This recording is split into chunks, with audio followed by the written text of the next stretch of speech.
everyone, this is Zainul Arfeen from tutorial.pk and I am going to be your biology instructor for the rest of this session.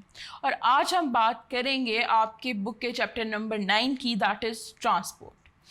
اگر ہم transport کی بات کریں اور ایک organism کی لائف کی بات کریں تو اس کی لائف میں بہت سارے کمپلیکس میٹابولک پروسیسز ہو رہے ہوتے ہیں. ایٹ دا سیم ٹائم بہت ساری چیزیں اکٹھی ہو رہی ہوتی ہیں.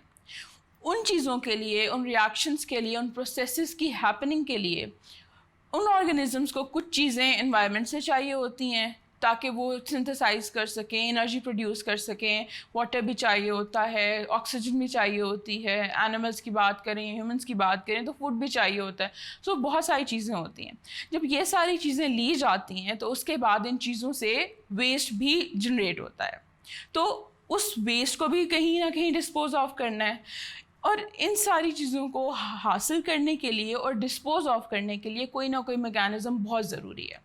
اب ایک میکینزم تو ہم اگر سمپل سی بات کریں تو ڈیفیوژن ہے, لیکن ڈیفیوژن کے ساتھ یہ مسئلہ ہے کہ وہ بہت سلو پروسیس ہے کہ سولوشن میں اگر بہت زیادہ ٹائم گزر جاتا ہے تو بھی فیو انچز کی موومنٹ ہوتی ہے کسی بھی مالیکیول کی یا کسی بھی کمپاؤنڈ کی.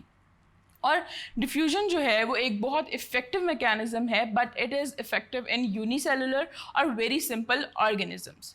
جو ملٹی سیلولر آرگنزم ہیں اس میں دیر آر انیومریبل سیلز, اور سارے سیلز جو ہیں وہ آؤٹ سائڈ انوائرمنٹ کے لیے ایکسیسیبل بھی نہیں ہیں جو کہ ڈیفیوژن ہو سکے, کیونکہ ڈیفیوژن کے لیے ایکسیسیبلٹی ایک بہت بڑا چیلنج ہے کہ سیلز کو ایکسیسیبل ہونا چاہیے کہ وہ ڈیفیوز کر سکیں چیزیں اندر یا باہر. کیونکہ بہت سارے سیلز آپ اپنی باڈی کو دیکھ لیں تو وہ آپ کے اندر ہیں, وہ آپ کے آؤٹ سائڈ انوائرمنٹ سے وہ کچھ انٹریکٹ نہیں کر رہے. تو اس لیے وہاں پہ ایک پراپر سسٹم کی ضرورت ہے جو چیزوں کو ٹرانسپورٹ کر سکے. آئیدر وہ چیزیں انٹیک کیا جا رہا ہو, انجسٹ کیے جا رہے ہوں, یا آئیدر ویسٹ کو جنریٹ کرنا ہو. تو ہم سب سے پہلے انہی میکینزمس کو, ان چیزوں کو نظر میں رکھتے ہوئے